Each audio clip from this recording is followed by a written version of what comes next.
Almost 200 flood rescues, more than 4,000 emergency incidents, and a night few who experienced it will forget in a hurry.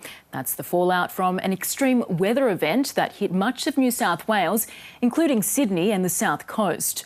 More than 200 millimetres fell in some parts of the Illawarra, which is just getting started on a major clean-up. Flash floods hit the New South Wales Illawarra coast in the middle of the night. Relentless rain in Woonona resulted in taillights shining upwards as the waters swallowed up parked cars. Why are the lights on? For those that did brave the roads, driving was treacherous. And for those that stayed home, the night was a long one. Oh, we were terrified. We were all knocking on the doors in the pouring rain, checking on everyone.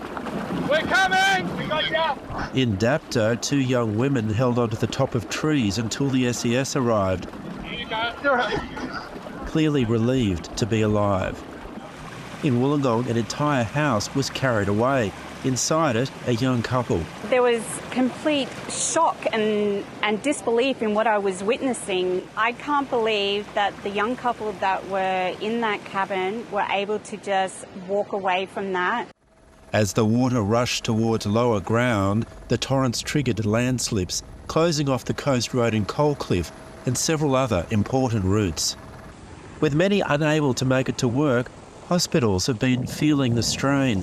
The Health Minister issued a plea with people not to go to emergency departments unless absolutely necessary. Our major hospital, particularly at Wollongong, has had staff shortages, and I've made it clear today, and I want people to continue to do this.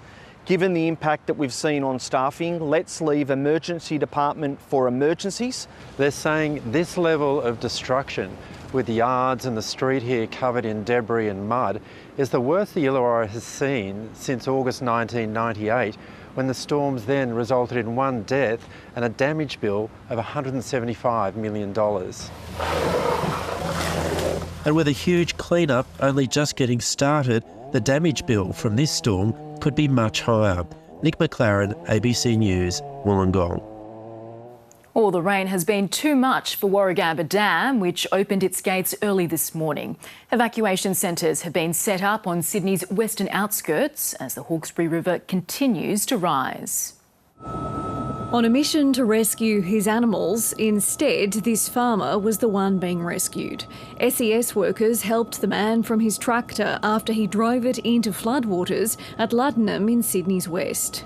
People need to make safe decisions to look after themselves and their family or other people in the car and not drive through those floodwaters.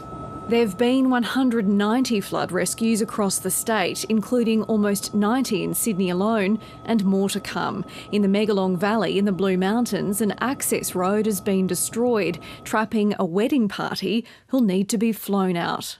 We've got helicopters on standby to drop extra food into the valley if need be. We know that there's about 60 guests staying in the valley. There's also campers in the valley. Last night's downpour was too much for the Warragamba Dam, which began to spill just before 6 a.m.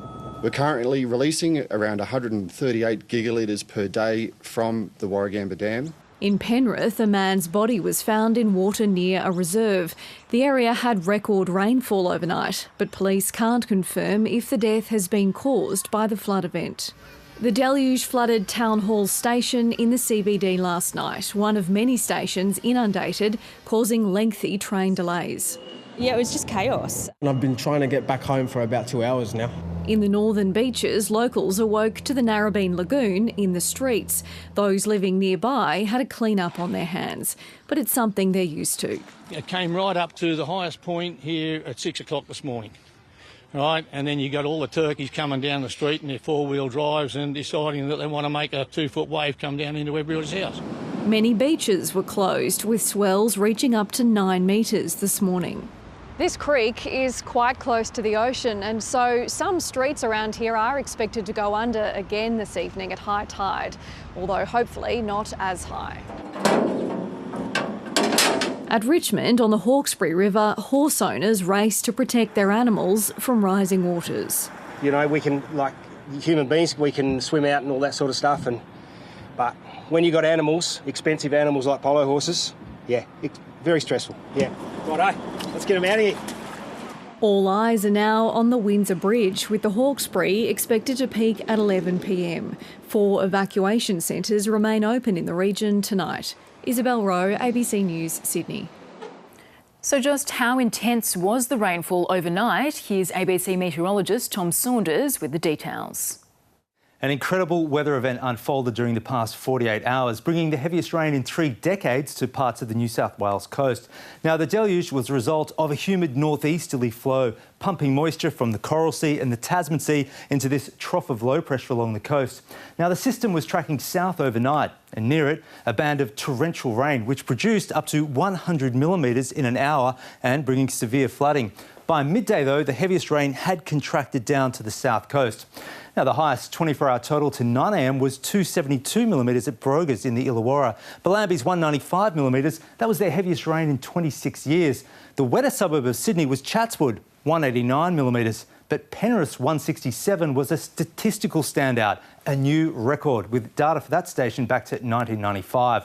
And across 48 hours, up to 328 millimetres fell across the Illawarra, while for Sydney, Wahroonga had the top with 286 millimetres. Now, a few pockets of heavy rain are still possible this weekend in the far northeast corner of New South Wales. But that's ahead of another burst of rain further south arriving on Tuesday as another low-pressure system winds up in the Tasman Sea. But this time, though, that low should be far enough off the coast to prevent any further flooding.